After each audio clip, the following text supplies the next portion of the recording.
Dear students, our next topic is reflection of light from spherical mirrors. Spherical mirrors का meaning ये होता है कि ऐसा मिरर जिसकी जो सरफेस है वो कर्व शेप में हो। इससे पहले जो हमने टॉपिक स्टडी किया था that is plane mirror.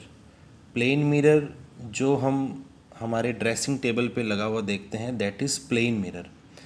And the image of our face in a plane mirror is an example of virtual image. तो लास्ट लेक्चर में हम वर्चुअल इमेज और रियल इमेज में डिफरेंस स्टडी कर चुके हैं।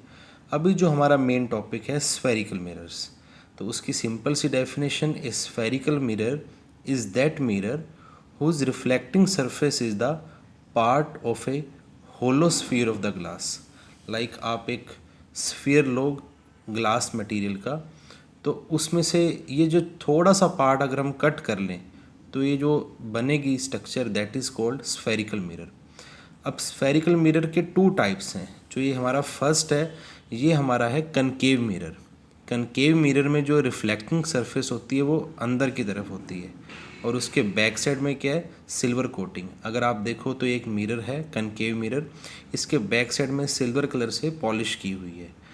Reflection of light take place at concave surface, तो ये कनकेव सरफेस है तो corresponding mirror is called concave mirror. Second type का जो मिरर है वो हमारा है कन्वेक्स मिरर।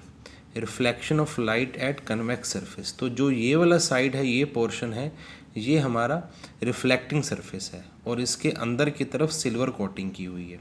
अगर हम स्पून की बात करें तो स्पून के अंदर जो हमारा इनसाइड शाइनिंग सरफेस होती है स्पून की, जो inside that is concave surface, और जो स्पून की बैक साइड है वो है कन्वेक्स सरफेस। तो आप ये कनकेव और कन्वेक्स में डिफरेंस अच्छे से क्लियर कर लो। फिर नेक्स्ट हमारी एक डेफिनेशन आती है बहुत ही इम्पॉर्टेंट, सेंटर ऑफ कर्वेचर। तो डायग्राम से मैं पहले आपको एक्सप्लेन कर देता हूँ।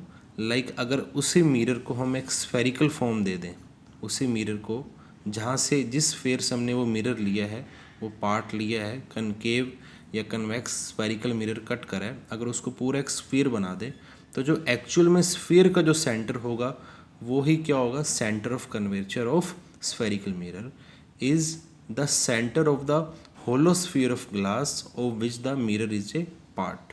तो आप ये देखेंगे ये हमारा कनकेव मिरर है, तो उसको अगर मैंने पूरा डॉटेड ज्वाइन करा है, स्फीयर बनाया, तो इसका जो सेंटर है that is called centre of curvature. Similarly अगर हम कन्वेक्स की बात करें तो है तो वो भी एक स्फीयर का ही पार्ट, बट दोनों में रिफ्लेक्टिंग सरफेस का डिफरेंस है। कनकेव में जो रिफ्लेक्टिंग सरफेस है वो इनसाइड है और कन्वेक्स में आउटसाइड है। तो आप ये देख सकते हैं ये सी जो है that is centre of curvature for concave mirror and this C is centre of curvature for convex mirror. Next हमारा एक पॉइंट आता है P point. Basically P point को हम कहते हैं pole. The centre of a spherical mirror is called its pole. तो आप देख सकते हैं जो मिरर है वो एम और एम डैश है, ठीक है। मिरर की स्टार्टिंग यहाँ से हो रही है, यहाँ पे एंड हो रहा है, तो ये एम एम डैश मिरर है। चाहे आप कनकेव ले लो, चाहे आप कन्वेक्स एम एम डैश ले लो। और उस मिरर का जो मिडल पॉइंट है, centre point, the centre of sphere mirror spherical mirror is called its pole. तो ये पी हमारा पोल है। और सेंटर ऑफ कर्वेचर सी और ये हमारा जो पी है, ये जो डिस्टेंस है that is called radius of curvature. तो आप देखेंगे the radius of curvature of a spherical mirror is the radius of the hollow sphere glass of which the mirror is a part. तो डायग्राम में देख सकते हैं जो सी पी है that is radius of curvature. यहाँ पे भी सी से पी पॉइंट का जो डिस्टेंस है that is radius of curvature. एक हमारी जो नेक्स्ट डेफिनेशन है दैट इज प्रिंसिपल एक्सिस।